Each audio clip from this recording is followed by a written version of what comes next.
હવે વિદ્યાર્થી મિત્રો, ભાગીદારી પેઢીના વાર્ષિક હિસાબોમાં આજે આપણે સ્વાધ્યાયનો દાખલા નંબર 17 જોઈશું.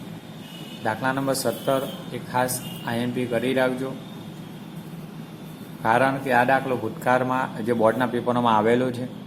આની અંદર હવાલા આમ સરળ જ છે, એક હવાલો કોમ્પ્લિકેટ છે, જોઈશું આપણે. પહેલાં આપણે દાખલાની રકમ વાંચી લઈએ. જુઓ, દાખલા નંબર 17, મન અને મોહન 1:1 પ્રમાણમાં નફો નુકસાન વહેંચતા ભાગીદારો છે.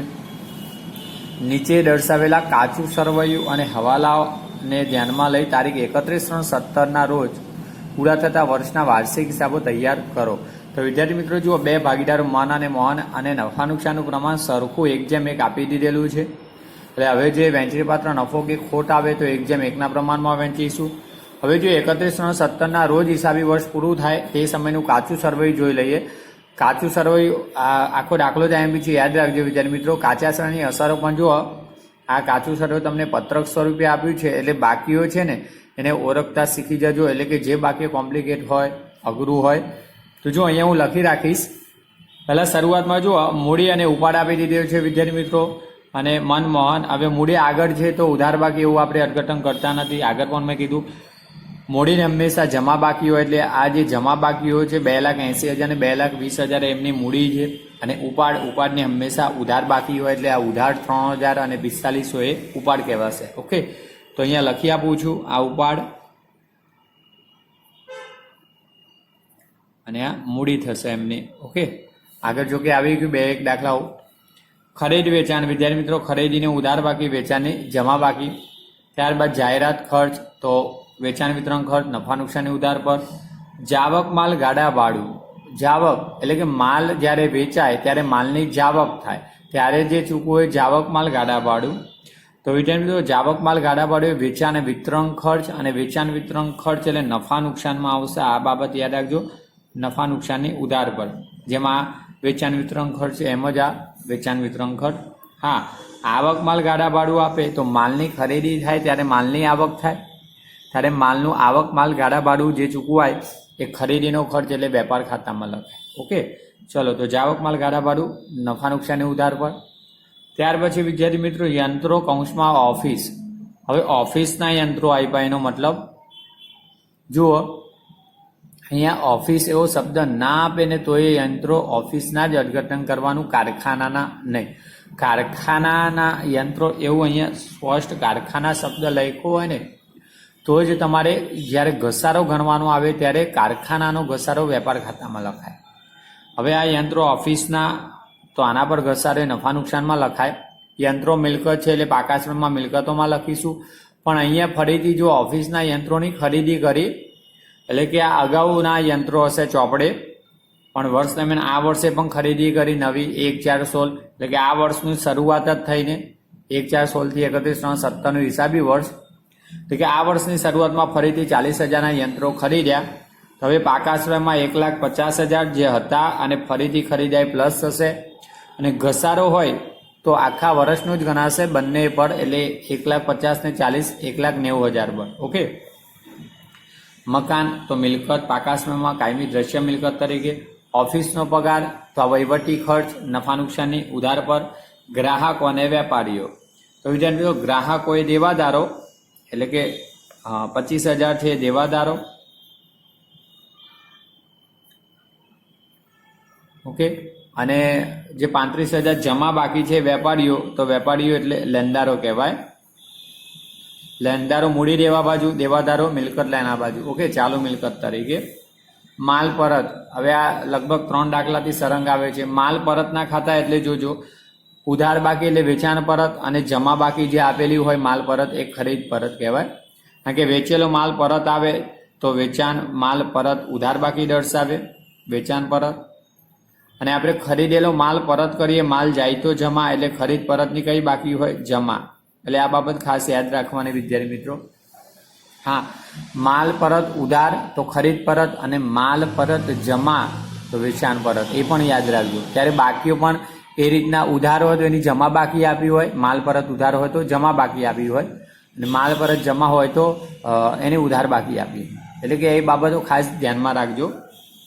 તોલાઈ, હમણાં લગભગ 12મા ધોરણમાં વાર્ષિક હિસાબ આપણે જોયું છે ત્યારથી વિદ્યાર્થી મિત્રો ફર્સ્ટ ટાઈમ આવ્યો. તોલાઈ છે ને એટલે વજન કરવાનું. પહેલાના સમયમાં જે વજન કાંટા હતા ઇલેક્ટ્રોનિક નહોતા, ત્યારે જે વજન કાંટા સામાન્ય સાદા જે પહેલાના સમયમાં જે હવે તમે જોયા નહીં હોય, જે મોટા ગન બજારો હોય ત્યાં આઈ થિંક જૂના જમાનાના હજુ પણ ક્યાંક અપવાદમાં હોય, પણ એ સમયે જે માલ હોય એનું વજન થતું, જે વજનિયા આવતા, તો એ જે સમય જે વજન કરવાનો જે ચાર્જ ચૂકવવામાં આવતો એને તોલાઈ કહેવાતું ખર્ચ. ઓકે, તો એ ખરીદીને લગતો ખર્ચ છે, તો એ વેપાર ખાતાની ઉધાર બાજુ. બીજું વિદ્યાર્થી મિત્રો મનની લોન. હવે મન જો એક ભાગીદાર છે. ઓકે, મોહન એટલે મન ભાગીદાર છે. મને પેઢીને 10,000ની લોન આપી તો લોન એ દેવું. પહેલાં તો મૂડી દેવામાં 10,000ની લોન દર્શાવીશું. બીજું તારીખ નથી એટલે આપણે યાદ રાખવાનું કે શરૂઆતથી જ હશે વર્ષની. અને ત્રીજી બાબત કે જો લોન પર વ્યાજ અંગે સૂચના ન હોય તો આપણે પેઢી 6% વ્યાજ ચૂકવશે. કરારમાં સૂચના ના હોય તો 6% વ્યાજ ચૂકવવું પડે. ઓકે, બીજું વિદ્યાર્થી મિત્રો જોઈએ, જુઓ કસ્ટમ ડ્યુટી. ઓકે, કસ્ટમ એટલે બંદર પર જે ચાર્જ ચૂકવવામાં આવે છે, ડ્યુટી ચાર્જ સરકાર દ્વારા લાગેલો, તો એ ટેક્સ જ છે એક પ્રકારનો. તો આ ડ્યુટી જે છે ખરીદીનો ખર્ચો છે આયાત નિકાસના સંજોગોમાં. ઓકે, આંતરિક જે માલની વહન થાય એમાં પણ. તો આ કસ્ટમ ડ્યુટીનો જે ચાર્જ છે વેપાર ખાતાની ઉધાર બાજુ. માલ સ્ટોક પણ તારીખ જુઓ 1/4/16 એટલે કે આ વર્ષની શરૂનો માલ સ્ટોક, તો આ વેપાર ખાતાની ઉધાર બાજુ દર્શાવીશું. ત્યાર પછી વિદ્યાર્થી મિત્રો વેપાર ખર્ચ. તો આ વેપાર ખર્ચ એ વહીવટી ખર્ચ કહેવાય, તે નફા નુકસાનની ઉધાર પર દર્શાવાય, વેપાર ખાતામાં દર્શાવવો નહીં. આ બાબત યાદ રાખજો. ઓકે, તો નફા નુકસાનની ઉધાર પર વહીવટી ખર્ચ તરીકે. બીજું આ બાબતો ખાસ યાદ રાખવાનું. જુઓ ચૂકવવાની બાકી મજૂરી અને મજૂરી બે ખાતા આપ્યા. હવે ચૂકવવાની બાકી મજૂરી પહેલું આપ્યું તો એનો મતલબ કે આ પહેલી ઉધાર છે એની છે એવું નહીં સમજતા. કોઈ પણ ખર્ચ ચૂકવવાનો બાકી હોય તો દેવું કહેવાય, અને દેવાની કઈ બાકી હોય? જમા. ઓકે, તો આ જમા બાકી છે, દેવું છે, ચૂકવવાની બાકી મજૂરી, અને મજૂરી છે ખર્ચ થાય, ખર્ચની ઉધાર બાકી હોય. ઓકે, તો મજૂરીની ઉધાર બાકી 750 છે તે. ઓકે, મજૂરી વેપાર ખાતામાં દર્શાવવામાં આવશે 750, અને ચૂકવવાની બાકી મજૂરી મૂડી દેવા બાજુ પાકા શ્રેણીમાં. બીજું વિદ્યાર્થી મિત્રો અગાઉથી ચૂકવેલ કમિશન. તો કોઈ પણ ખર્ચ અગાઉથી ચૂકવો, કમિશનની જગ્યાએ દલાલી, ડિવિડન્ડ, વ્યાજ, વટા કોઈ પણ હોય, તો અગાઉથી ચૂકવેલો કોઈ પણ ખર્ચ હોય આપણું લેણું થાય, લેણાની ઉધાર જ બાકી હોય, અને લેણું હોવાથી પાકાશ્રયમાં ચાલુ મિલકત તરીકે દર્શાવાશે. એટલે પાકાશ્રયમાં મિલકત તરીકે લેણું. બીજું વિદ્યાર્થી મિત્રો આ પણ ફરીથી 3-4 વખત આવ્યું. જો બેંક ખાતું અને રોકડ ખાતું. હવે બે સાથે આપેલે જોવાનું કે રોકડને હંમેશા ઉધાર જ બાકી હોય, એટલે કે જ્યાં ઉધાર બાકી છે રોકડ શિલ્લક. ઓકે, અને બેંક ખાતું પછી જે જમા બાકી દર્શાવે એવું અર્થઘટન થઈ જાય આપોઆપ. કારણ કે રોકડની ઉધાર બાકી થઈ જાય તો બેંક ખાતાની જમા બાકી થાય, અને બેંક ખાતાની તો ઉધાર અને જમા બંને બાકી આવી શકે. મેં આગળ કીધું ઉધાર બાકી હોય તો બેંક શિલ્લક, પણ હવે તો જમા બાકી જ નીકળે એટલે બેંક ઓવરડ્રાફ્ટ થાય. ઓકે, તો બેંક ખાતું જમા બાકી દર્શાવે તો BOD કહેવાશે. ઓકે, બીજું વિદ્યાર્થી મિત્રો લોન પર વ્યાજ. આ ખાસ બાબત યાદ રાખજો, લોન પર વ્યાજ 400. હવે નીચે બીજી કોઈ લોન નથી, હવે એક જ લોન હતી આપણી પાસે, મનની લોન 10,000ની. હવે પેઢીને જે પણ વ્યાજ ચૂકવશે એ ગણવાનું થશે પહેલાં તો આપણે, પણ એમાંથી વર્ષ દરમિયાન પેઢીએ ચૂકવેલું છે, ખર્ચમાં આપ્યું છે ઉધાર બાકીઓમાં. એટલે પેઢીએ વર્ષ દરમિયાન 400 ચૂકવેલું છે, તો એ પછી જે વધે ને વધારાનું જ ચૂકવશે, એની જ બે નોંધ થશે. એટલે ધ્યાન આપજો, આ લોન વ્યાજની ગણતરી આપણે જ્યારે હવાલો આવશે ટકાવારી નીચે નહીં આપે તો 6% ગણીશું. 8%ની સરકારી જામીનગીરીમાં રોકાણ. તમે રોકાણ કર્યું સરકારી જામીનગીરીમાં, કોઈ કંપનીના શેરમાં કરો, ડિબેન્ચરમાં કરો.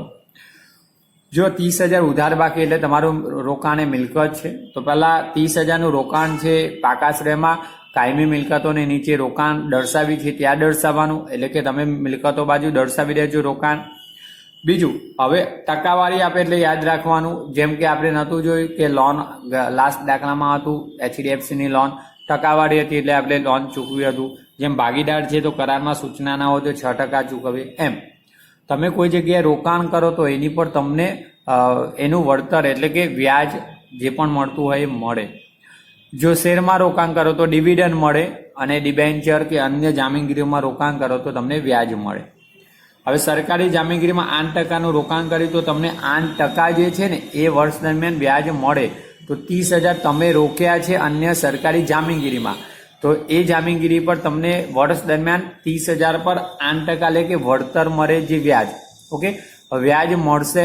ઉપર જોઈએ કે વર્ષ દરમિયાન કોઈ વ્યાજ મળેલું નથી, તો 30,000ના 8% આંતરિક 2400 જે વ્યાજ મળશે.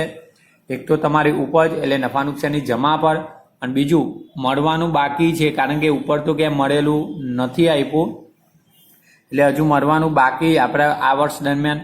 તો 2400 મળવાનું બાકી વ્યાજ આપણું લેણું. તો બીજી અસર મિલકતોમાં આપીશું. ઓકે, હવે વિદ્યાર્થી મિત્રો આ ખાસ ચાલુ ખાતા આપ્યા, નીચે આપ્યા, કેટલાક સંજોગોમાં ઉપર આપતા ચાલુ ખાતા હવે અહીંયા નીચે આપ્યા. જો મન 8,000 ઉધાર બાકી અને મોહન 12,000 જમા બાકી. આ બાકી આપણે પહેલા ચાલુ ખાતામાં લખીશું એટલે જોઈ લો. ઉધાર બાકી કોની? મનની અને મોહનની 12,000. એટલે કે હવે વિદ્યાર્થી મિત્રો ચાલુ ખાતા બનાવીશું અને ચાલુ ખાતાની અંદર જ ભાગીદારોના જે વ્યવહારો છે, મૂડી પર વ્યાજ હોય, ઉપાડ પર વ્યાજ હોય, એ પગાર બોનસ, એ બધા હવાલા ત્યાં જ દર્શાવીએ હોય તો. ઓકે, એટલે કે હવે મૂડી ખાતા બનાવવાની જરૂર નથી. એટલે આપણને જે મૂડી આપી છે ને શરૂની, એ મૂડી આપણે પાકા શ્રેયમાં દર્શાવી દઈશું. ચાલુ ખાતાની અંદર વ્યવહારો નોંધીશું બાકીના. હવે હવાલાઓ જોઈ લઈએ વિદ્યાર્થી મિત્રો. જો હવાલા ખાસ મહત્વના છે તમારે. પહેલો હવાલો, આખર માલના સ્ટોકની કિંમત 80,000 છે, જેની બજાર કિંમત 10% વધુ છે. તો મેં લાસ્ટ દાખલાની અંદર પણ કીધું હતું વિદ્યાર્થી મિત્રો, આ એની મૂળ કિંમત છે, પડતર કિંમત, અને બજાર કિંમત કેવી છે? આના કરતાં 10% વધુ. એટલે 80,000ના 10% કરો ને તો 8,000 વધુ છે, એટલે 88,000 બજાર કિંમત થાય. પણ વિદ્યાર્થી મિત્રો આપણે વધુ હોય ત્યારે ગણતરી આ રીતના કરવાની જરૂર નથી, કારણ કે આપણે બજાર કિંમત વધુ આવે અને આ મૂળ કિંમત ઓછી હોય તો બંનેમાંથી આમે આપણે ઓછી કિંમતથી સ્ટોકનું મૂલ્યાંકન કરીએ છીએ. એટલે પછી આપણે મૂળ કિંમત જ દર્શાવવાની થાય. ઓકે, એટલે સ્ટોકની ઓછી હોય ને તો ફરજિયાત ગણવાનો અને જે ઓછી કિંમત આવે એથી જ નોંધ કરાય. ઓકે, તો હવે આ જે સ્ટોક આપ્યો ને 80,000, એની બે અસર આપણે દર્શાવી દઈશું. મૂળ કિંમત, એક વેપાર ખાતાની જમા અને બીજું મિલકતોમાં. ઓકે, ચાલુ મિલકત તરીકે. બીજો હવાલો જુઓ, યંત્રો અને મકાન પર 10% લેખે ઘસારો ગણો. બે મિલકતો, એક યંત્રો પર ને મકાન પર. હવે યંત્રો આપણી પાસે બે પ્રકારના છે, એટલે કે ઓફિસના યંત્રો વચ્ચેથી ખરીદ્યા. જુઓ વિદ્યાર્થી મિત્રો, શરૂના યંત્રો છે એની પર પણ ગણવાનો છે 12 મહિનાનો, અને ખરીદ્યા છે એની પર પણ 12 મહિનાનો ગણવાનો છે. એટલે આ યંત્રો છે પ્લસ કરીને ગણીશું. તો આપણે આની પર હવાલા નંબર 2 ટીકમાર્ક રાખી, યંત્રો પર ઘસારો. બીજું વિદ્યાર્થી મિત્રો તમને મકાન પર ઘસારો કીધો છે. તો જો યંત્રોને નીચે જ મકાન આપ્યું છે, તો ત્યાં નંબર 2, આ જે 2,50,000નું મકાન છે એના પર આપણે 5% ઘસારો ગણીશું. ઓકે, તો હવે વિદ્યાર્થી મિત્રો એના પછી આગળ જોઈએ હવાલા નંબર 3. જુઓ, ત્રીજો ખાસ આઈએમપી હવાલો છે, એટલે કે 11મા ધોરણમાં લગભગ છેલ્લો દાખલો કે એનાથી આગળનો એક દાખલો હતો, એમાં હવાલો આવતો. હવે 11મા ધોરણમાં આવતો, શાયદ યાદ ના પણ હોય તો અહીંયા રિમાઇન્ડ કરી લઈએ. જોઈ લો, ₹10,000નો એક દેવાદાર નાદાર જાહેર થઈ ગયો. આ ખાસ બાબત જોજો. હવે નાદાર વ્યક્તિ જાહેર થાય ને તો એની પાસેથી કંઈ પણ મળી શકે, ના પણ મળે. ઓકે, જો કંઈ મળી શકે છેલ્લે, જે ડિવિડન્ડ તરીકે કહેવાય. રિસીવર એક વ્યક્તિ છે સરકારે નિમેલી, કે નાદાર વ્યક્તિ જાહેર થાય, એની મિલકતો વેચાય અને એમાંથી દેવા ક્રમશઃ ચૂકવવા. તો જુઓ, દેવાદાર નાદાર જાહેર થયો, તેની રિસીવર તરફથી સૂચના મળી કે તેની પાસેથી આખરી ડિવિડન્ડ એટલે કે છેલ્લે જે રકમ મળવાપાત્ર છે તે 50% રકમ મળશે. મળી નથી, યાદ રાખજો. એટલે કે આ 10,000 છે ને એના 50% તમને રકમ મળી શકે. તો 10,000ના 50% એટલે 5,000 મળી શકે, મળ્યા નથી. ઓકે, અને ગાલકા તનામત 5% રાખો. વિદ્યાર્થી મિત્રો યાદ રાખજો, જે વ્યક્તિ નાદાર જાહેર થાય એ કાયદેસર સરકાર દ્વારા એટલે કે કોર્ટ દ્વારા નાદાર જાહેર કરેલો છે. એની પાસેથી જો રકમ મળે નહીં તો આ 10,000 ગાલખાત કહેવાય. પણ જો મળવા પાત્ર છે તો એ મળી શકે છે, પણ એ શંકાસ્પદ લેણું કહેવાય. શકમન લેણું આપણે જેને કહીએ છીએ, શંકાસ્પદ છે, મળી પણ શકે અને હજુ ના પણ મળે, કારણ કે આ વ્યક્તિ નાદાર થયેલી છે જાહેર. એટલે આની પાસેથી મળી પણ શકે અને ના પણ મળે, તો શકમન લેણું કહેવાય. એટલે તમારી પાસે જે પણ દેવાદારો ઉપર આપ્યા હતા, અને જુઓ દેવાદારો એટલે ગ્રાહકો છે, તો ત્યાં હવાલા નંબર 3 આપણે જોઈશું. આજે 25,000ના દેવાદારો. ઓકે, એ દેવાદારો છે એમાંથી આ 10,000નો દેવાદાર પૂરેપૂરો બાદ કરીને જ ગાલખાત અનામતની જોગવાઈ કરવાની સદ્ધર દેવાદારો પર હવાલો ગણતરી કરાવું ત્યારે સમજાવીશ ફરીથી. હવે ત્યાં મિત્રો આપણે ઉપર જોયું કે ક્યાંય ગાલખાત અનામત આવ્યું નથી, એટલે આ જે ગાલખાત અનામત છે એની સીધી જ અસર આપણે નફા નુકસાની ઉધાર પર દર્શાવીશું. સ્ટ્રક્ચર બનાવવાની હવે કોઈ જરૂર લાગતી નથી, કારણ કે આપણે બીજી કોઈ અસર આવતી નથી. ગાલખાત એક અસર આઈ થિંક આપણે જોઈ ઉપર, કંઈ નહીં, જોઈ લઈશું ફરીથી. આપણે આ વ્યવહારો લખીશું ત્યારે પણ હોઈ શકે. આગળનો એક વ્યવહાર, હા, ગાલખાત અહીંયા એક તો છે હવાલાની ઉપર, કાચા શ્રમમાં તો છે નહીં. આપણે આ 50% રકમ મળશે એનો મતલબ 50% મળવાની નથી, એ તો ગાલખાત ત્યાર પછી જ આપણે જોગવાઈ કરવાની છે. ત્યારબાદ વિદ્યાર્થી મિત્રો ચોથો હવાલો ખાસ જુઓ. બેંક ઓવરડ્રાફ્ટ પર 10% લેખે વ્યાજ ચૂકવવાનું બાકી છે. ચૂકવવાનું બાકી છે એટલે કે આપણે જોયું ને, રોકડ બેંક ખાતું હતું આપણી પાસે,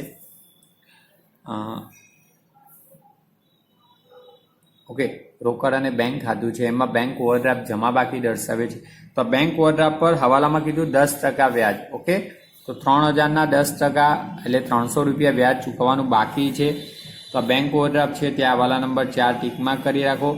વ્યાજ એ આપણો ખર્ચ, તો નફા નુકસાની ઉધાર પર બીઓડીનું વ્યાજ, અને બીજી અસર આપણું દેવું થાય તો બીજી અસર મૂડી દેવામાં લખવી પડશે. કેમ? એ ચૂકવવાનું બાકી છે અને કોઈ પણ ખર્ચ ચૂકવવાનું બાકી તો દેવામાં આવશે. પાંચમો હવાલો જોઈ લો વિદ્યાર્થી મિત્રો.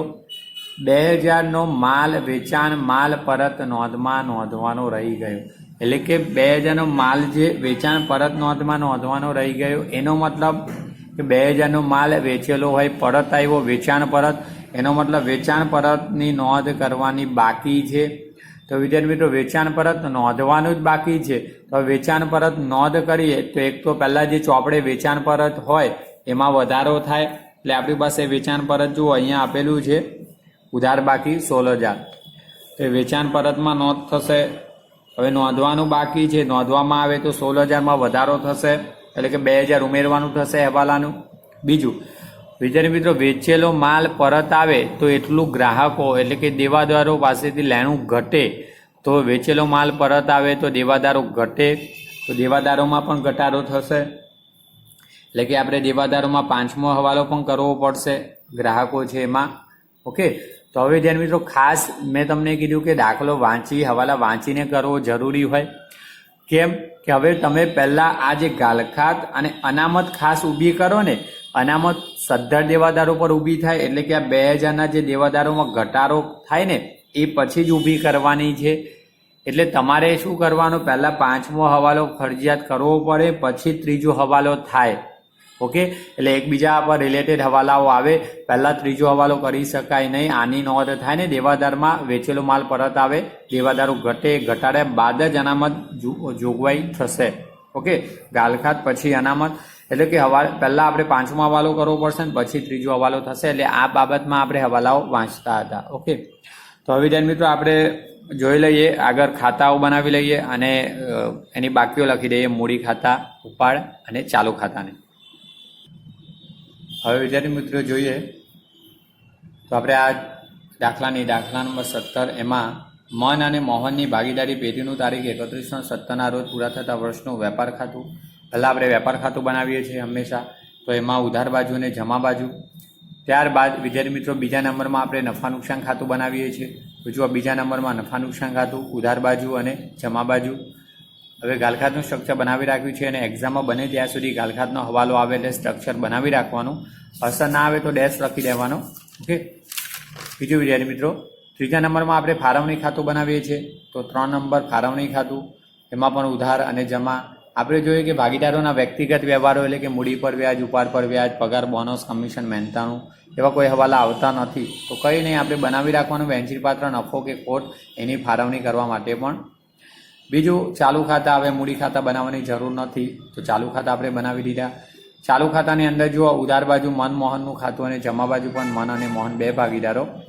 બીજે વિદ્યાર્થી મિત્રો જુઓ કાચા શ્રેયમાં તમને છેલ્લે બાકીઓ આપી છે ચાલુ ખાતાની. તો જુઓ ચાલુ ખાતાની બાકીઓમાં મોહનની જમા બાકી છે, તો જમા બાજુ લખી, બાકી આગળ લાવ્યા 12,000, અને ત્યાં જ જુઓ નીચે મનની ઉધાર બાકી છે, તો 1,416 કે બાકી આગળ લાવ્યા 8,000 ઉધાર બાકી, ઓકે.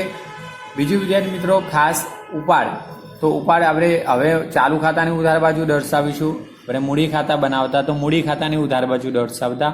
હવે બધા ટૂંકા ગાળાના વ્યવહારો ચાલુ ખાતે દર્શાવાય. ઓકે, એટલે કે ઉપાડ હવે અહીંયા દર્શાવ્યો છે. જુઓ, ઉધાર બાજુ ચાલુ ખાતામાં તારીખ દર્શાવાય નહીં, વર્ષ દરમિયાન ક્યારે કર્યો છે એ આપ્યું નથી. તો ઉપાડ ખાતે જો શરૂઆતમાં જ આપ્યો છે કાચા સમયમાં ઉધાર બાકીઓ છે મન અને મોહન. મનનો 3000, મોહનનો 4500 રૂપિયા ઉપાડ આપ્યો છે. ત્યારબાદ વિદ્યાર્થી મિત્રો આપણે પાકું સરવૈયું બનાવ્યું છે. તો પાકા સરવૈયાની બાકીઓ જોઈ લઈએ. એટલે કે પાકું સરવૈયું છે એમાં મૂડી દેવા તારીખ 31/7 રોજનું પૂરા થતા વર્ષ આપણું 31/7 છે. એમાં મૂડી દેવા બાજુ અને મિલકતો બાજુ. હવે પાકા શ્રમમાં શરૂની મૂડી દર્શાવી દીધી. જુઓ, તો કાચા શ્રમમાં શરૂમાં જ આપી છે મૂડી 2,80,000 અને મોહનની 2,20,000. ટોટલ આઉટરમાં 5 લાખ. હવે ત્યાં મિત્રો આ બાકીઓ દર્શાવી દીધી. તો આપણે પહેલા હવાલાથી શરૂઆત કરીએ. તો જુઓ, પહેલો હવાલો છે આપણો આ દાખલામાં કે આખરના માલ સ્ટોકની કિંમત 80,000 રૂપિયા છે. તો વિદ્યાર્થી મિત્રો આપણે આને 10% વધુ છે કિંમત ધ્યાનમાં લેતા નથી. તો આખા સ્ટોકની બે અસર. એક, વેપાર ખાતાની જમા બાજુ આવશે. ઓકે,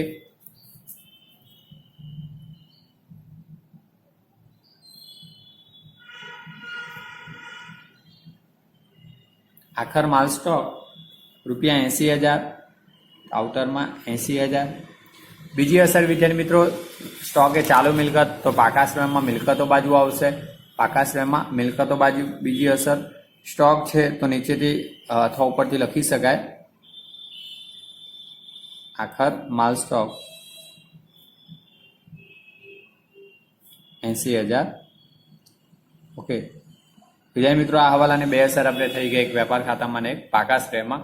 ત્યાર પછીનો હવાલા નંબર જુઓ 2, યંત્રો અને મકાન પર 10% લેખે ઘસારો. તો વિદ્યાર્થી મિત્રો હવે યંત્રો પર 10% ઘસારો છે. પહેલા યંત્રો છે મિલકતમાં લખી દઈએ. હવે યંત્રો મિલકતમાં લખો તો આપણી પાસે બે પ્રકારના, એટલે કે શરૂઆતના યંત્રો અને વચ્ચેથી શરૂથી જ ખરીદી આપી છે. યંત્રો ઓફિસના અને યંત્રોની ખરીદી કરી છે. તો બંને યંત્રો આપણે લખીશું. ત્યારબાદ મકાન પણ નીચેથી જુઓ 2,50,000, એનો પણ ઘસારો ગણીએ ત્યારે મકાન પણ લખીશું. પહેલાં આપણે યંત્રો લખી રહીએ. વિદ્યાર્થી મિત્રો યંત્રો એ કાયમી દ્રશ્ય મિલકત છે, એટલે પાકા શ્રેણીમાં મિલકતોમાં આવશે. તો યંત્રો જગ્યા હોય તો લખી દેવાના ઓફિસના. ઓકે, હવે તમને જુઓ વિદ્યાર્થી મિત્રો યંત્રો 1,50,000 આપ્યા છે. તો યંત્રો 1,50,000 પ્લસ ખરીદી. ઓકે, અને ખરીદીમાં તારીખ મહત્વની છે. અહીંયા તો આપણે શરૂથી જ ખરીદ્યા, એટલે કે શરૂની જ તારીખ આપી છે 1/4/16. કેટલા? 40,000. તો હવે વિદ્યાર્થી મિત્રો ઘસારો ગણીએ છીએ. એમાં તારીખનો કોઈ પ્રશ્ન છે જ નહીં. 1/4/16 થી 31/17 સુધીનો 12 મહિનાનો જ ઘસારો આની પર, અને આની પર પણ શરૂના છે, જે ગયા વર્ષ કે એના પહેલાના વર્ષથી ખરીદ્યા હોઈ શકે એમ. તો બંને યંત્રો પર આપણે પૂરા 12 મહિનાનો ઘસારો ગણવાનો છે. જો યંત્રો 1,50,000 અને 40, તો 1,90,000ના યંત્રો. હવે હવાલામાં કીધું કે યંત્રો અને મકાન પર 10% ઘસારો, તો માઇનસ ઘસારો 10%. ઓકે, હવે ત્યાં મિત્રો 1,90,000ના 10% એટલે 19,000. બાદ કરીએ 171 આઈ થિંક, જોઈ લઈએ. 1,90,000 ગુણ્યા 10%, 1,71,000. હવે આઉટરમાં બીજો કોઈ હવાલો છે નહીં. બીજું વિદ્યાર્થી મિત્રો ઘસારો છે એની બે અસર થશે. બીજી નફા નુકસાની ઉધાર પર, પરંતુ આપણે અહીંયા મકાનનો પણ ઘસારો ગણી લઈએ અને સાથે જ દર્શાવીએ. તો જો બીજું મકાન. હવે મકાન જોઈ લો વિદ્યાર્થી મિત્રો. કાચા શ્રેણીમાં તમને મકાન ઓફિસના યંત્રોની ખરીદી નીચે જ આપ્યું છે 2,50,000. તો મકાન કાચા શ્રેણીમાં આપ્યું છે 2,50,000 પડતર કિંમત, એટલે કે ત્યાં ચોપડે છે કાચા શ્રેણીમાં. માઇનસ ઘસારો એ પણ 10% જ હવાલામાં છે આપણે. તો 2,50,000ના 10% 0 ઉડી જશે. 25,000 આઉટરમાં 25 થશે. કંઈ નહીં, જોઈ લઈએ. અને 10% એટલે 2,25,000.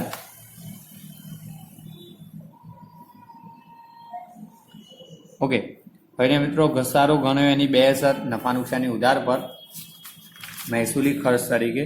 તો નફા નુકસાન ખાતાની ઉધાર પર ઉપર બે લીટી છોડીને લખી શકાય. તો લખી દઈએ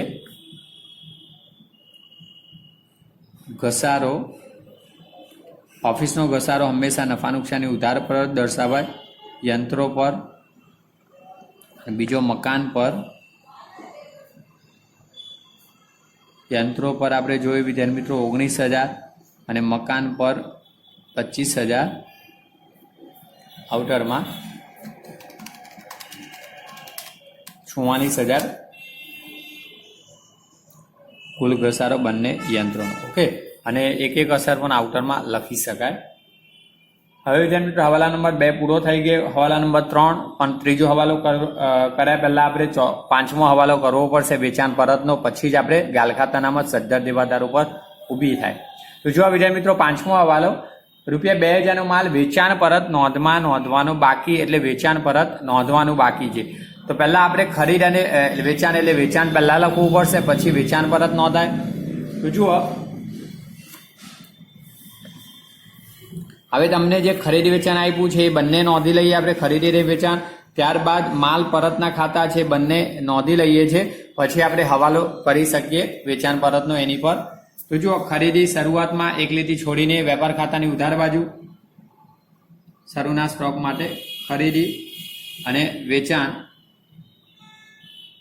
હવે વિદ્યાર્થી મિત્રો જુઓ ખરીદી વેચાણ શરૂઆતમાં જ આપ્યું છે, એટલે કે મનમોહનના મૂડી ઉપાડની નીચે ખરીદી 80,000 અને વેચાણની જમા બાકી 1,20,000. એવી જ રીતે વિદ્યાર્થી મિત્રો માલ પરત ખાતા છે તો એ નોંધ કરી લઈએ. માલ પરત ખાતા જુઓ, તો હવે વેચાણ પરત શું થાય? બાદ વેચાણ પરત અને ખરીદ પરત પણ બાદ થશે.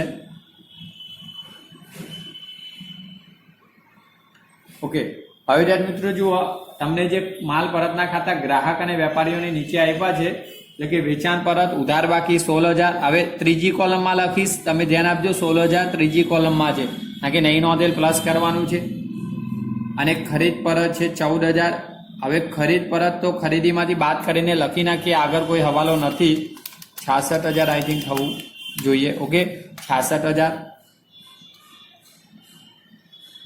કારણ કે ખરીદી અને ખરીદ પરત પર કોઈ હવાલો નથી. હવે ધ્યાન વેચાણ પરત આપણે કાચા સ્પ્રેમાં 16, પણ હવે હવાલો જો હવાલામાં શું કર્યું? 2,000 નોંધવાનું બાકી, તો આની અંદર પ્લસ કરીએ નોંધવાનું બાકી. ઓકે, જોજો નોંધવાનું બાકી લખ્યું છે કેટલું? તો હવાલામાં કીધું 2,000. ઓકે, એટલે કે 16,000 કાચા સ્પ્રેમાં હતું જે નહીં નોંધવાનું, એટલે કે નહીં નોંધેલ હતું એ પ્લસ કરી દીધું, એટલે કે તમારું વેચાણ પરત કેટલું? 16 અને 2 18,000 થયું. ઓકે, હવે વેચાણમાંથી વેચાણ પરત બાદ જ થાય, એટલે 18,000 આપણે શું કરવાના છે? બાદ. હવે વિદ્યાર્થી મિત્રો આપણે આગળ કોઈ પણ બીજો હવાલો છે નહીં, વેચાણ પરત તો નોંધાઈ ગયું, તો આઉટરમાં લખી શકીએ 20,000 ને 18,000 બાદ થાય એટલે 1,00,000 ને 2,000 થશે. ઓકે, હવે વિદ્યાર્થી મિત્રો નહીં નોંધેલ વેચાણની નોંધ કરી. આ બધી તો કાચા શ્રેણીની અસરો જ હતી, પણ આ જે નહીં નોંધેલ વેચાણની એક નોંધ થઈ વેચાણ પરતમાં, સોરી નહીં નોંધેલ વેચાણ પરત નોંધમાં પ્લસ કર્યું. પણ બીજું વિદ્યાર્થી મિત્રો તમારો વેચેલો માલ પરત આવે તો ચોપડે નોંધાય તો એટલું લેણું ઘટે, એટલે કે દેવાદારોમાં પણ શું થાય? ઘટાડો.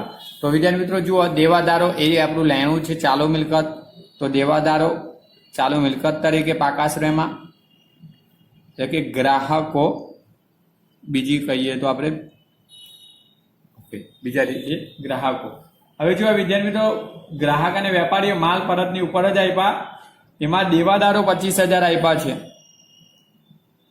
ઓકે, ચોપડે કાચા શ્રેણીમાં 25,000 ના છે. હવે વેચાણ પરત જેટલો માલ આવ્યો એટલા ઘટાડો થાય, તો એટલા આપણે શું કરી લઈશું? બાદ કરી લઈશું. તો વેચેલો માલ કેટલો પરત આવ્યો? હવાલામાં 2,500 જુઓ, તો માઇનસ વેચાણ પરતના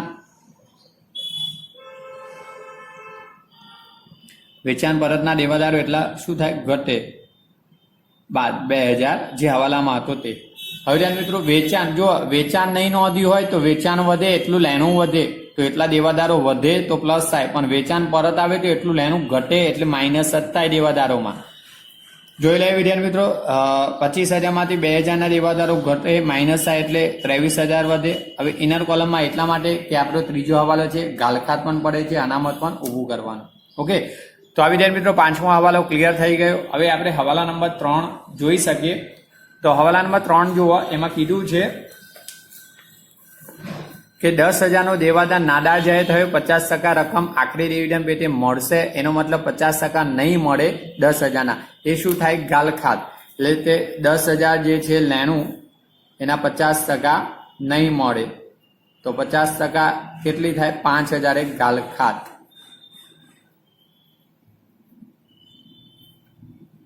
ઓકે, તો વિદ્યાર્થી મિત્રો 50 અને અનામત કેટલું છે? 5%.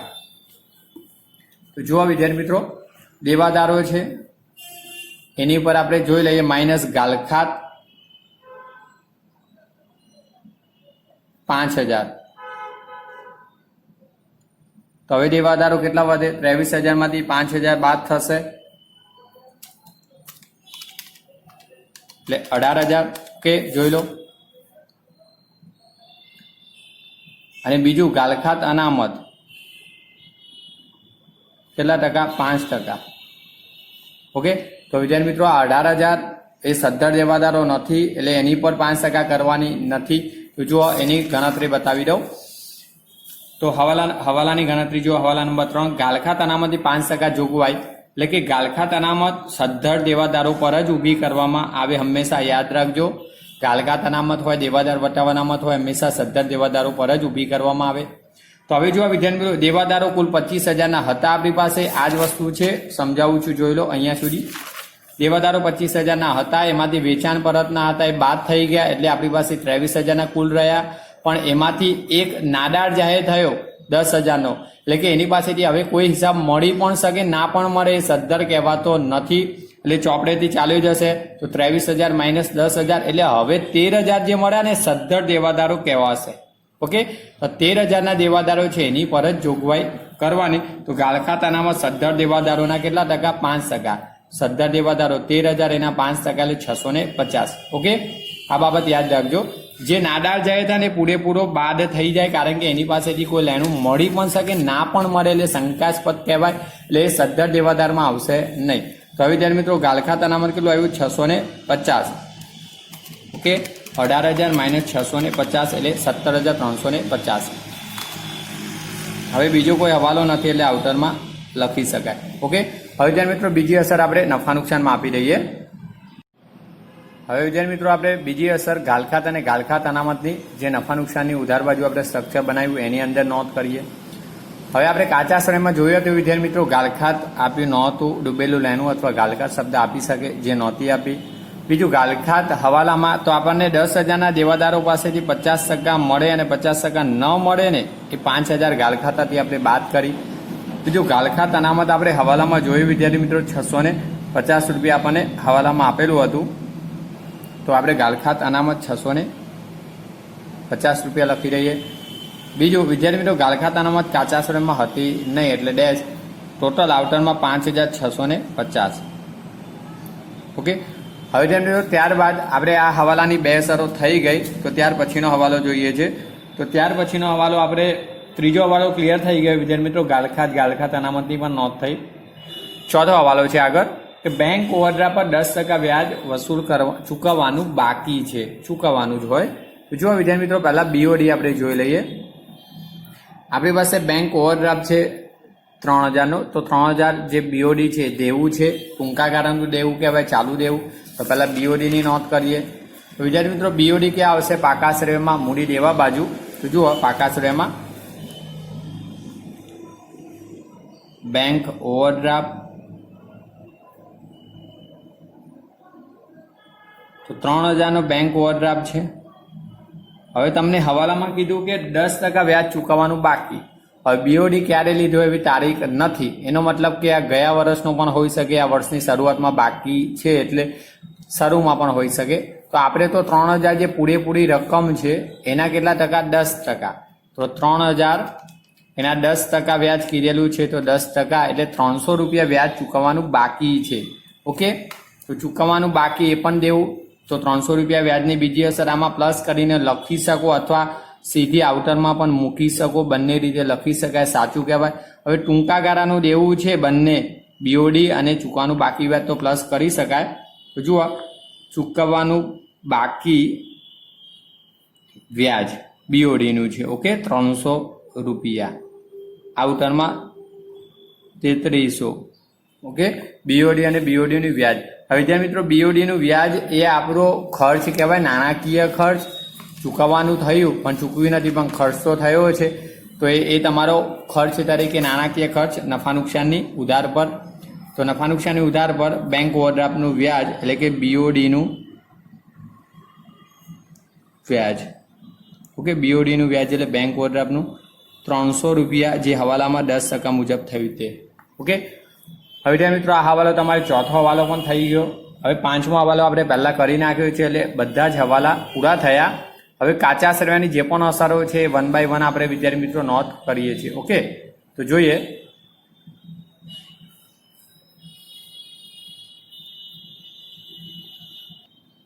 હવે જોઈશું વિદ્યાર્થી મિત્રો આપણે કાચા સરવાયાની જે બાકીઓ છે તે.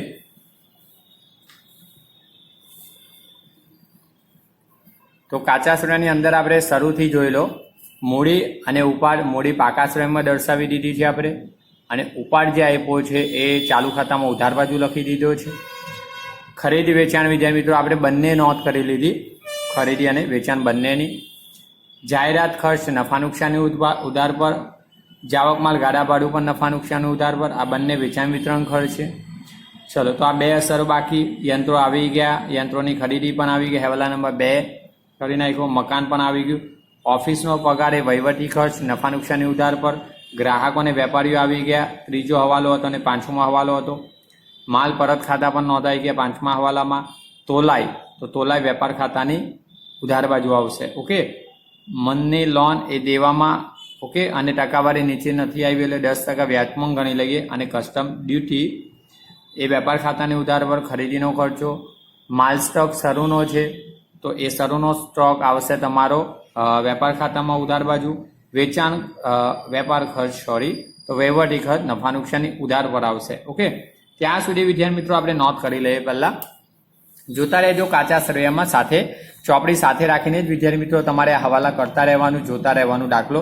અને દાખલો થઈ ગયા પછી જ નોંધ કરજો. બેટર બધા હવાલા જોતા રહેવાનું પહેલા. હવે જોઈએ વિદ્યાર્થી મિત્રો આપણે શરૂમાં ખરીદ વેચાણ તો નોંધાઈ ગયું હતું વેપાર ખાતામાં. ઓકે, તો એના પછી જાહેરાત ખર્ચ, વેચાણ વિતરણ ખર્ચ, તો નફા નુકસાન ખાતાની ઉધાર બાજુ આવશે. ઓકે, તો જુઓ.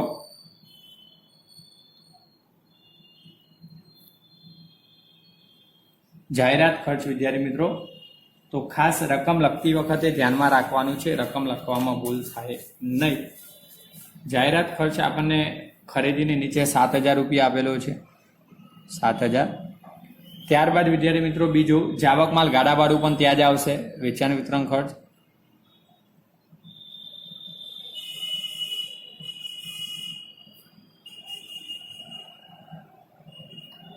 એ પણ 850 રૂપિયા એની નીચે જ આપ્યો છે. ઓકે, એટલે આ બાબત નોંધાઈ ગઈ. યંત્રો અને યંત્રોની ખરીદી પણ આવી ગઈ, મકાન પણ આવી ગયું. ઓફિસ પગાર વિદ્યાર્થી મિત્રો, તો ઓફિસ પગાર એ વહીવટી ખર્ચ. ઓકે, નફા નુકસાની ઉધાર પર જ આવશે. હવે મિત્રો જુઓ, ઓફિસ પગાર મકાનની નીચે છે 15,000. ઓકે, એ પણ નફા નુકસાની ઉધાર પર. ત્યાર પછી ઓફિસ પગારની નીચે ગ્રાહકો અને વેપારીઓ. એમાં વિદ્યાર્થી મિત્રો આપણે ગ્રાહકો એટલે દેવાદારો તો નોંધ કરી લીધી છે, પણ વેપારીઓ એટલે લેણદારોની નોંધ બાકી છે, એટલે આ બાબતો ખાસ જોવાની હતી આપણે. તો જો પાકા સમયમાં મૂડી દેવા બાજુ લેણદારો એટલે કે વેપારીઓ કૌંસમાં વેપારીઓ. હવે જો વિદ્યાર્થી મિત્રો વેપારીઓની જમા બાકી એટલે લેણદારો જમા બાકી 35,000 આપેલ છે, તો 35,000ના લેણદારો. ત્યારબાદ વિદ્યાર્થી મિત્રો ગ્રાહક વેપારી થઈ ગયા. માલ પરત ખાતા આપણે નોંધી દીધા, ખરીદ પરત, વેચાણ પરત. તોલાઈ, તો તોલાઈ આપણો ખરીદીને લગતો ખર્ચ એટલે વેપાર ખાતામાં આવશે, તો વેપાર ખાતાની ઉધાર બાજુ તોલાઈ. વિદ્યાર્થી મિત્રો તોલાઈની રકમ જો 450 રૂપિયા વેચાણ પરતની નીચે આપ્યું છે ઉધાર બાકીઓમાં.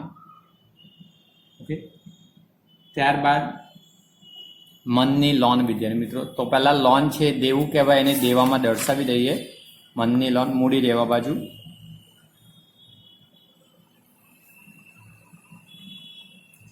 જો વિદ્યાર્થી મિત્રો લોન તમને 10,000 લોન આપી છે, તો 10,000 લોન એ આપણું દેવું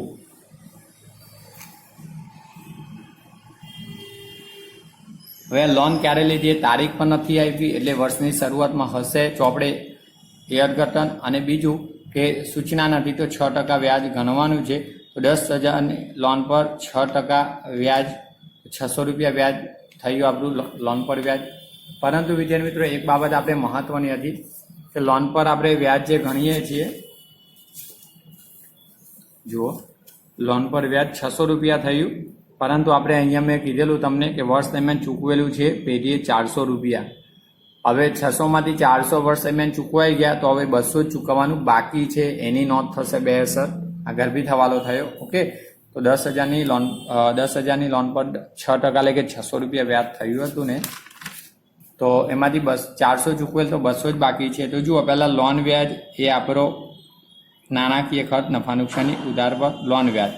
કાચા શ્રેણીમાં પહેલાં કેટલું ચૂકવેલું છે 400, હવે 600 હતું તો બાકી કેટલું ચૂકવવાનું બાકી 200 રૂપિયા. ઓકે, કે કુલ ખર્ચ 600 રૂપિયા થયો, 400 ચૂકવેલ છે, 200 ચૂકવવાનું બાકી છે. હવે ત્યાં મિત્રો જેટલું ચૂકવવાનું બાકી છે ને એની જ આપણે બે અસરો થાય, એટલે કે આ બાકી છે આપણું દેવું કહેવાય, કોઈ પણ ખર્ચ ચૂકવવાનું બાકી તો દેવું. તો બીજી અસર મૂડી દેવામાં આવશે. આમાં આપણે 600 લખી રહેતા, લોન પર વ્યાજ જે 600 આવ્યું તે જ્યારે આપવામાં નહોતું આવતું કાચા શ્રમમાં ત્યારે. ઓકે, લોન વ્યાજ 600 અને જેટલું બાકી છે 600 પૂરેપૂરું દેવું કહેતા. પણ હવે અહીંયા ચૂકવેલું છે એટલે બાકીનું છે એ દેવામાં દર્શાવવું. તો જુઓ મૂડી દેવા બાજુમાં પાકા શ્રેયમાં ચૂકવવાનું બાકી લોન વ્યાજ,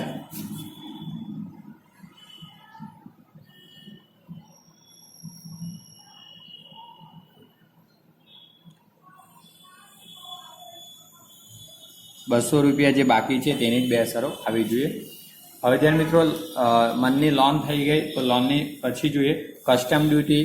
તો આપણો ખરીદીને લગતો ખર્ચો, વેપાર ખાતાની ઉધાર બાજુ આવશે કસ્ટમ ડ્યુટી.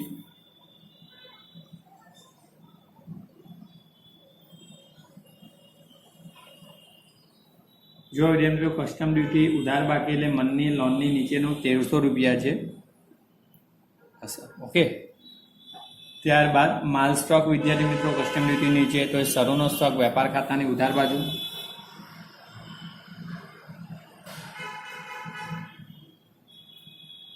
શરૂનો માલ સ્ટોક. ઓકે, એટલે શરૂની જે તારીખ છે ને એ ખાસ ધ્યાનમાં રાખવાની, 42,000 છે 42. ઓકે, ત્યારબાદ વિદ્યાર્થી મિત્રો માલ સ્ટોક પછી વેપાર ખર્ચ આપ્યો, તો એ વહીવટી ખર્ચ નફા નુકસાન ખાતાની ઉધાર બાજુ આવશે.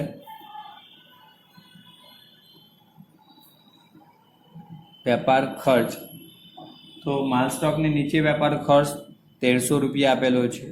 ઓકે, ત્યાર પછી જોઈએ વિદ્યાર્થી મિત્રો જે તમને અસરો બતાવી દઉં. હવે વેપાર ખર્ચ સુધી આપણે જોયું 1350. આ બાબતો જોયું. ચૂકવવાની બાકી મજૂરી, દેવું મેં લખાયું જમા બાકી છે, દેવું છે મૂડી દેવામાં, અને મજૂરી તો ખર્ચ નફા નુકસાની, સોરી વેપાર ખાતાની ઉધાર બાજુ ખરીદીનો ખર્ચ. અગાઉથી ચૂકવેલ કમિશન મેં કીધું લેણું કહેવાય, કોઈ પણ ખર્ચ અગાઉથી ચૂકવો તો લેણું. તો ₹350 લેણું છે, તો ચાલુ મિલકત પાકા શ્રેણીમાં મિલકતો બાજુ. હવે બેંક ખાતું તો બીઓડી આવી ગયો, પણ આ રોકડ શિલ્લક બાકી છે એની નોંધ કરીશું ચાલુ મિલકત તરીકે. લોન વ્યાજ થઈ ગયું આપણે મનની લોન પર જે વ્યાજ ગણ્યું હતું ને એના પર. 8% સરકારી જામીનગીરી 30,000 છે.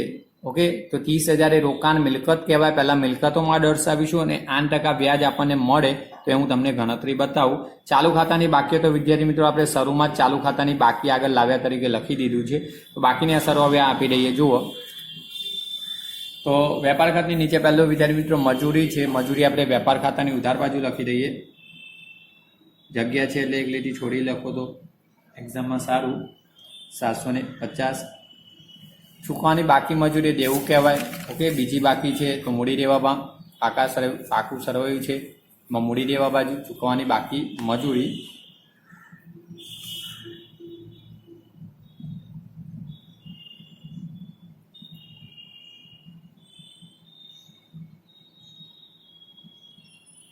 વિદ્યાર્થી મિત્રો એની જમા બાકી છે એટલે કે ₹2600 છે જમા બાકી, ચૂકવાની બાકી મજૂરી દેવું.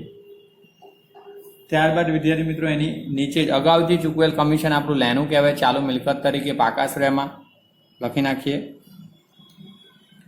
અગાઉથી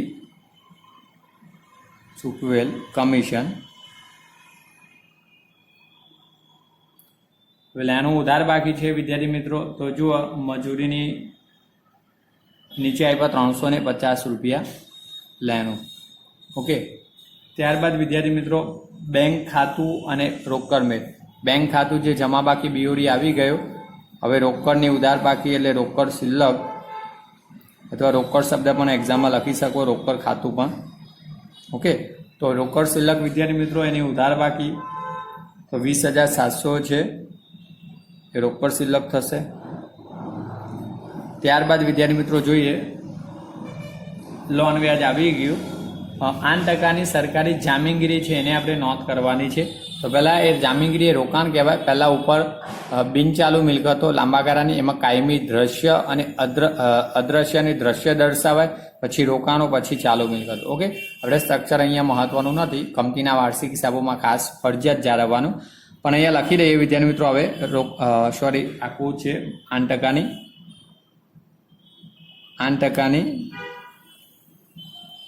સરકારી જામીનગીરીમાં રોકાણ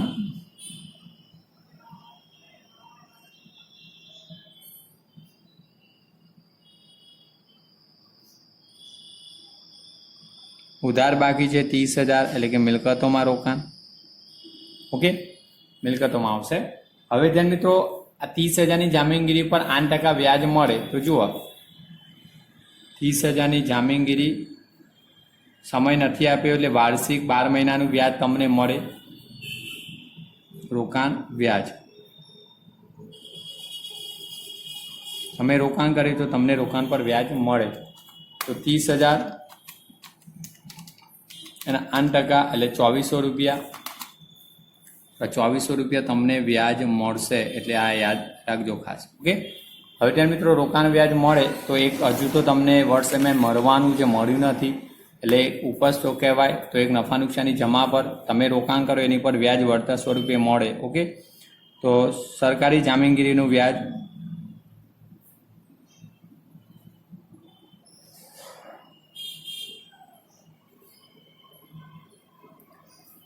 ₹2,400 એટલે કે 30,000ના 8%.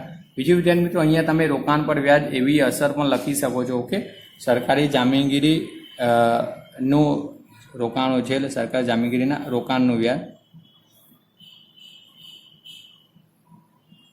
અથવા બીજું એ લખી શકો છો કે રોકાણનું વ્યાજ એકલો શબ્દ પણ લખી શકો છો. બીજું વિદ્યાર્થી મિત્રો મળવાનું બાકી છે તો આપણું લેણું કહેવાય. તો અહીંયા લખી દઈએ મિલકત લેણામાં, નીચે જગ્યા નથી, ચાલુ મિલકતો અહીંયા એ ઉપરથી લખું છું. મળવાનું બાકી સરકારી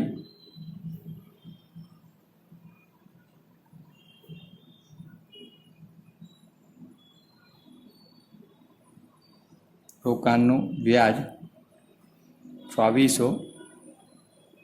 આટલું બધું લાંબુ ના લખો એક્ઝામમાં, તો લખી દેવાનું મળવાનું બાકી રોકાણ વ્યાજ 2,400. બીજું રોકાણ ના હોય તો લખી શકાય. ઓકે વિદ્યાર્થી મિત્રો, હવે આપણે કાચું સરવૈયું છે એમાં ચાલુ ખાતા દર્શાવી દીધા, છેલ્લે હતા, મતલબ બધી જ અસરો આપણે દર્શાવી દીધી, ટેલી થઈ ગયું.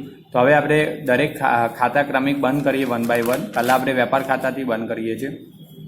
તો જુઓ વિદ્યાર્થી મિત્રો, વેપાર ખાતાનો બંને બાજુનો આપણે સરવાળો કરીએ તો જમા બાજુમાં અસર એ મોટી દેખાય છે, 1,80,000. તો 1,80,000 એટલે 1,82,000 થશે. 1,82,000 તમારે અંદાજે નહીં કરવાના, એક્ઝામમાં બને ત્યાં સુધી ટોટલ કરવાના. અહીંયા તો દેખાય છે અસર 1,82,000. ઓકે, હવે ધ્યાન મિત્રો જુઓ જમાનો સરવાળો વધુ છે, ઉધારનો કરી નાખીએ તો 42,000 પ્લસ 66,000 પ્લસ 450 પ્લસ 1,300 અને 750 એટલે કે 1,10,500 એ આપણે આ સરવાળામાંથી બાદ કરી લઈએ, માઇનસ 1,82,000 એટલે 71,500 આવ્યો હોય તમારો કાચો નફો. આ ડિફરન્સ ક્યાં મળે? ઉધાર બાજુ. એનો મતલબ જમાનો સરવાળો વધુ તો આ ઉધાર બાકી એટલે કાચો નફો જ થયો. ઓકે, તો જો વિદ્યાર્થી મિત્રો આ કાચો નફો બાકી તો તમને ખબર છે કેવી રીતના આપણે અર્થઘટન કરાય. ક્યાં લઈ જઈશું આપણે નફા નુકસાન ખાતે. ઓકે વિદ્યાર્થી મિત્રો, જમાનો સરવાળો હતો એટલે ડિફરન્સ જમા બાકી એટલે કાચો નફો વેપાર ખાતાને.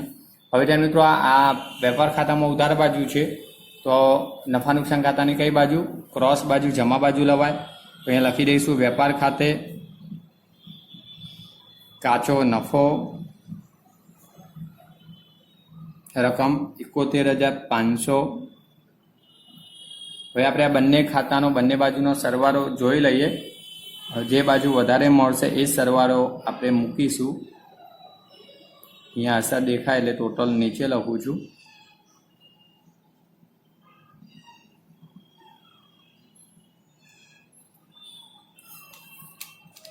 $71,500 અને 2400 એટલે અહીંયા આપણે જોઈ લઈએ.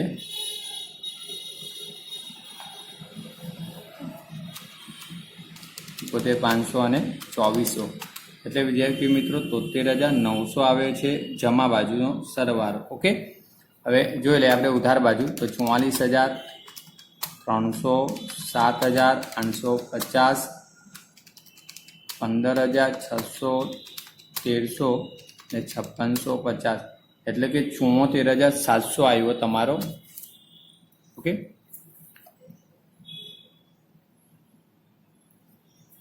$74,700 એ તમારો કઈ બાજુનો સરવાળો છે ઉધાર બાજુનો. તો વિદ્યાર્થી મિત્રો તમે જોઈ શકો છો બંને બાજુનો સરવાળો છે. એમાંથી આપણને ઉધાર બાજુનો વધુ મળે છે. તો ઉધાર બાજુનો સરવાળો વધુ છે જે 74,700 એ બંને બાજુ મૂકી દઈએ.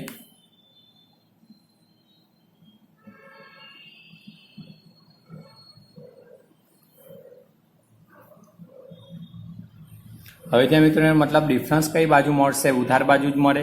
તો જુઓ ઉધાર બાજુનો સરવાળો કેટલો હતો 73,900 જે આમાંથી બાદ કરી લઈએ. તો જુઓ -73,900 એટલે તમને ડિફરન્સ કેટલો મળે ₹800 કઈ બાજુ જમા બાજુ, કારણ કે જમા બાજુ સરવાળો ઓછો હતો. હવે ત્યાં મિત્રો આ જમા બાજુ જે તફાવત મળ્યો એ નફા નુકસાન ખાતાની ઉધાર બાકી કહેવાય, કારણ કે ઉધારનો સરવાળો વધુ અને ઉધાર બાકી એટલે આપણે એને શું કહીએ છીએ ચોખ્ખી ખોટ. ઓકે, તો આ ચોખ્ખી ખોટ મળી જે આપણે નફા નુકસાન ફાળવણી ખાતે લઈ જઈએ છીએ.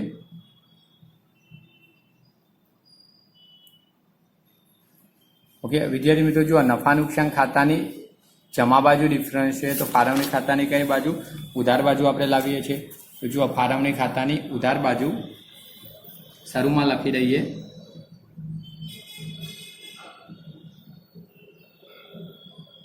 નફા નુકસાન ખાતે ચોખ્ખી ખોટ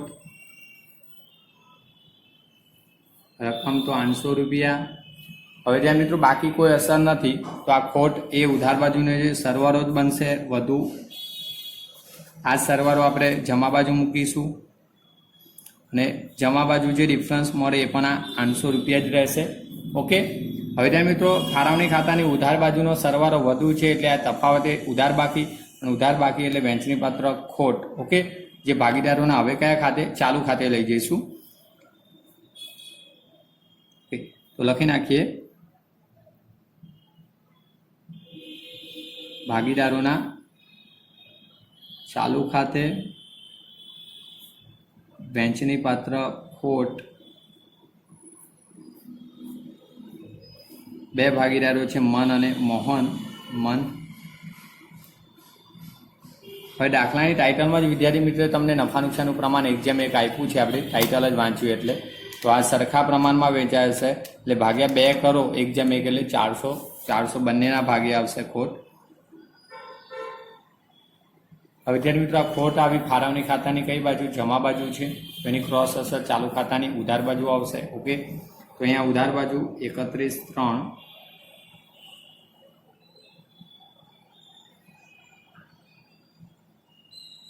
નફા નુકસાન ફાળવણી ખાતે વહેંચણી પાત્ર ખોટ અને બંને ભાગીદારોના ભાગે ₹400 આવે છે. ઓકે, હવે ધ્યાન મિત્રો આપણે ચાલુ ખાતા ક્લોઝ કરી લઈએ. તો જો ચાલુ ખાતાનો બંને બાજુમાંથી કઈ બાજુનો સરવાળો છે વધુ એ જોઈ લેવાનો છે. પહેલાં આપણે મનનું જોઈએ તો મનને તો ઉધાર બાજુ જ અસરો છે એટલે 8 ને 3 11 400 મળશે. ઓકે, તો આ જ સરવાળો આપણે મૂકી દઈએ ઉધાર બાજુનો. ઓકે, એ જ સરવાળો તમને જમા બાજુ મૂકવાનો છે અને ડિફરન્સ પણ આ જ રકમ મળશે 11,400. ઓકે, લખી દઈએ 31 3 17. હવે તેને તો ખાસ યાદ રાખજો, ઉધાર બાજુનો સરવાળો વધુ તો આ જે ડિફરન્સ મળ્યો કઈ બાકી કહેવાય? ઉધાર બાકી આગળ લઈ ગયા. ઓકે, આ બાકી આગળ ક્યાં લઈ જવાની? પાકા શ્રેયમાં. જો ઉધારનો સરવાળો વધુ તો આ ઉધાર બાકી ને ઉધાર બાકી ક્યાં દર્શાવવાની? ઉધાર બાકીઓમાં. ઉધાર બાકીઓ એટલે મિલકતોમાં. ઓકે, તો જો મનની ઉધાર બાકી છે તો હવે જગ્યાનો અભાવ છે. અહીંયા લખી નાખું મનનું ચાલુ ખાતું, એટલે કે ચાલુ ખાતે મન.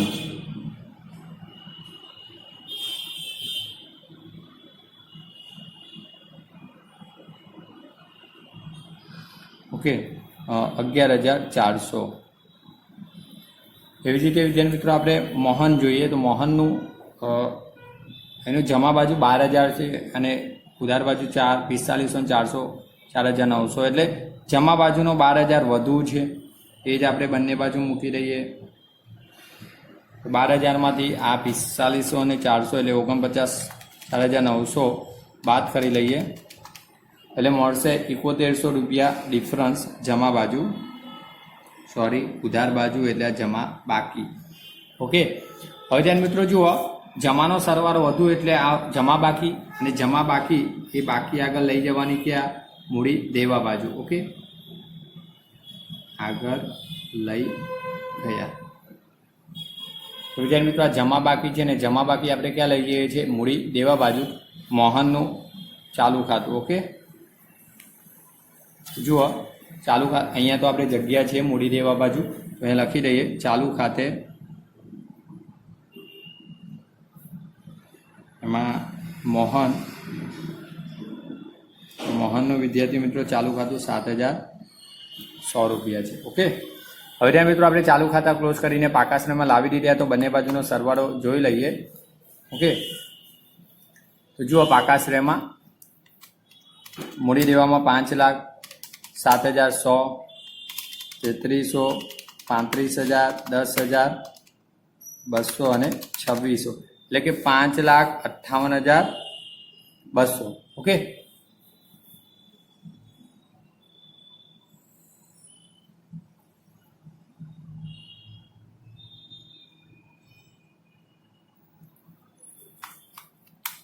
ફરીથી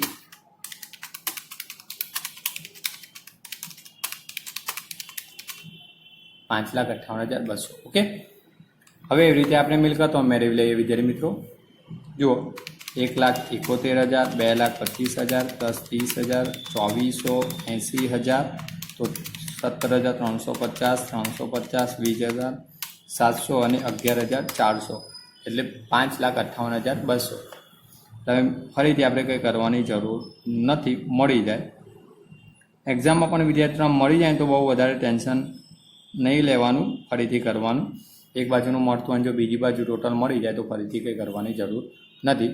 બસ વિદ્યાર્થી મિત્રો અહીંયા આપણે આ દાખલો પૂરો થાય છે. બંને બાજુનું પાકું શરૂ ટેલી થઈ ગયું. હવે વિદ્યાર્થી મિત્રો આ દાખલો તમારે લખવાનો છે તો આગળ હું તમને ખાતા ક્રમિક બતાવું છું. સ્ટોપ કરીને લખી દેજો વિડીયો. ઓકે, જો પહેલું વેપાર ખાતું છે, વેપાર ખાતું આખું જ આવી જાય છે.